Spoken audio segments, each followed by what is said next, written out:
তুমি কি কখনো ভেবেছ পৃথিবীর সবচেয়ে ছোট প্রাণীদের মধ্যে একটি পিঁপড়া কতটা অসাধারণ? আজ আমরা জানব পিঁপড়ার অদ্ভুত জীবন, তাদের শক্তি আর গোপন সমাজের গল্প। পিঁপড়া হলো সামাজিক পোকা যারা দলবদ্ধভাবে বসবাস করে। বিশ্বে প্রায় 12,000-এর বেশি প্রজাতির পিঁপড়া আছে। তারা মাটি, গাছ, এমনকি ঘরের ভেতরেও বাসা বানায়। পিঁপড়ার সবচেয়ে অবাক করা ক্ষমতা হলো তারা নিজের ওজনের বোঝ থেকে 20 গুণ বেশি ভার তুলতে পারে।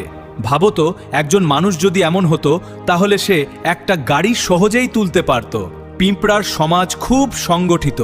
একটি কলোনিতে থাকে গালে ঢাকে, তবে রানী কুইন ডিম পাড়ে, কোর ওয়ার্কার বাসা বানায়, সোলার সোলজার বাসা রক্ষা করে, সবাই নিজের কাজ নিখুঁতভাবে করে।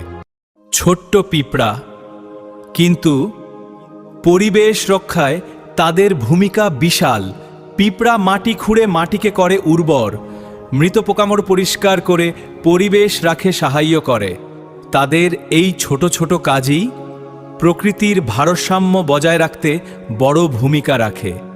তাই পিঁপড়াকে অবহেলা নয়, প্রকৃতির একজন গুরুত্বপূর্ণ রক্ষক হিসেবে দেখো।